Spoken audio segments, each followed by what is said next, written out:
EduTalks, selamat datang di channel EduTalks dengan saya sendiri. Nah, kali ini kita akan membahas pembahasan yang terkait dengan mata kuliah Sistem Administrasi Negara. Yang akan kita bahas adalah tentang struktur dan fungsi administrasi negara.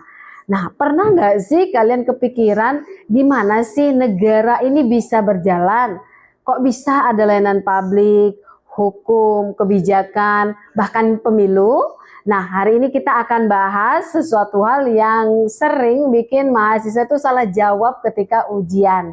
Ya, kenapa bisa berjalan? Karena ada struktur dan fungsi administrasi negara. Nah, administrasi negara itu sederhananya adalah cara negara bekerja untuk mengatur masyarakatnya. Kalau negara itu seperti sebuah perusahaan, administrasi negara itu adalah sistem operasinya. Nah, tapi kenapa harus ada administrasi negara? Nah, jadi bayangin kalau negara nggak punya sistem administrasi yang jelas, kebijakan ke laut, pegawai negeri kerja semaunya, aturan nggak jalan, ini bisa kacau. Nah, sehingga diperlukan yang namanya administrasi ataupun sistem administrasi negara. Sekarang kita masuk kepada struktur administrasi negara. Yang pertama yaitu lembaga eksekutif, yaitu pemerintah dan birokrasinya. Eksekutif itu seperti CEO dalam sebuah perusahaan. Mereka yang menjalankan roda pemerintahan, mulai dari presiden, gubernur, sampai kepada camat. Ya, presiden itu ibarat pemimpin utama, CEO-nya. Nah, menteri juga. Menteri sebagai kepala departemen mengatur kebijakan di sektor tertentu. Nah, pegawai negeri sipil itu sebagai tim operasional ataupun pelaksana kebijakan di lapangan. Jadi, kalau ada yang bilang PNS cuma kerja santai, nah sebenarnya enggak juga. Mereka ini tulang punggung pelayanan publik. Tadi kita bahas lembaga eksekutif. Sekarang yang kedua yaitu lembaga legislatif. Ada DPR, DPD, dan DPRD. Legislatif itu seperti R&D Department. Mereka yang bikin aturan mainnya alias undang-undang. Jadi DPR itu wakil rakyat yang bikin dan mengawasi kebijakan. DPD itu wakil daerah yang fokus kepada kepentingan lokal atau daerah. Kemudian DPRD itu versi lokalnya di tingkat provinsi ataupun kabupaten kota. Nah, jadi tadi adalah lembaga legislatif. Nah, kemudian selanjutnya yaitu strukturnya yaitu ada lembaga yudikatif, mahkamah dan lembaga hukum. Yudikatif itu seperti tim keamanan ataupun quality control. Mereka yang memastikan aturan berjalan sesuai dengan aturannya yang telah ditetapkan. Jadi aturan berjalan dengan benar atau tidak. Nah, jadi ada Mahkamah Agung, Mahkamah Konstitusi, dan Komisi Yudisial. Apa sih bedanya? Nah, Mahkamah Agung itu adalah pengadilan tertinggi untuk kasus hukum. Mahkamah Konstitusi itu untuk mengecek apakah undang-undang sesuai dengan undang-undang dasar. Sementara Komisi Yudisial itulah mengawasi hakim biar nggak nakal. Jadi kalau ada kebijakan yang aneh, masyarakat bisa protes kemana? Yang nyimak video ini tentukan. Kalau ada kebijakan yang aneh, masyarakat bisa protes kemana? Ke MK atau ke MA atau ke Komisi Yudisial? Oke, jawab di kolom komentar. Nah, selanjutnya kita akan bahas fungsi administrasi negara. Ya, setelah tahu strukturnya tadi ada eksekutif, legislatif, yudikatif. Sekarang kita bahas fungsinya, ya. Fungsi utama daripada administrasi negara.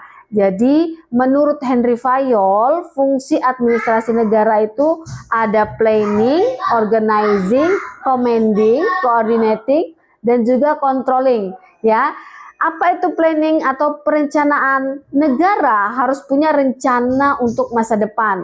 Nah, kemudian organizing, kita berbicara mengenai pengorganisasian, yaitu bagaimana pembagian tugas antar lembaga biar nggak tabrakan. Selanjutnya commanding, yaitu pengarahan.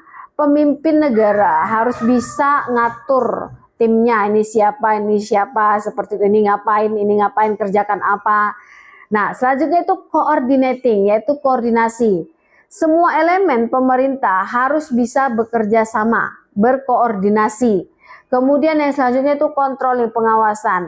Jangan sampai ada penyimpangan dan korupsi. Jadi misalnya nih pemerintah bikin kebijakan subsidi BBM. Nah, apa planningnya? Planningnya pemerintah lihat data harga minyak dan daya beli masyarakat bagaimana.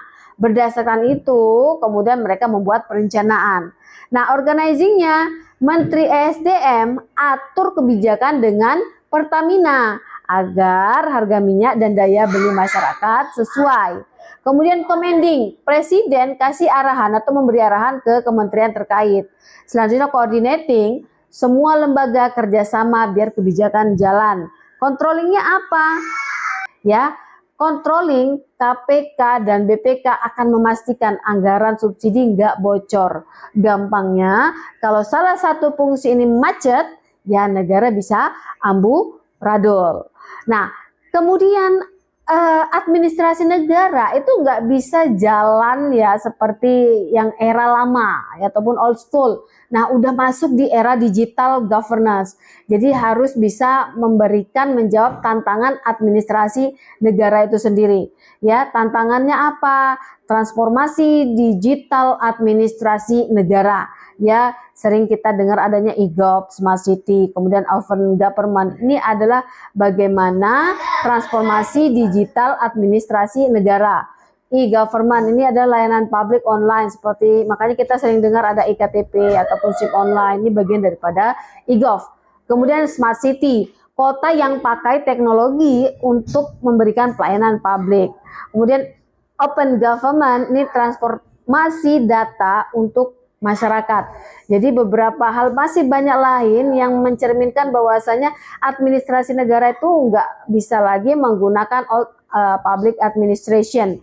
Jadi tidak memakai old school lagi, tapi sudah beranjak kepada era digital governance. Nah, tapi fun fact-nya, kalau dulu kita bikin KTP harus antri panjang, sekarang bisa online. Nah, tapi tetap aja kadang servernya maintenance segala macam dan bisa memakan waktu sebulan. Nah, sekarang kalian sudah mengerti struktur dan fungsi administrasi negara. Nah, sekarang saya tanya, menurut kalian administrasi negara kita sudah efektif belum? Apa sih tantangan terbesarnya? Komen di bawah ya, di kolom komentar. Sampai jumpa di video EduTalks berikutnya. Sampai jumpa.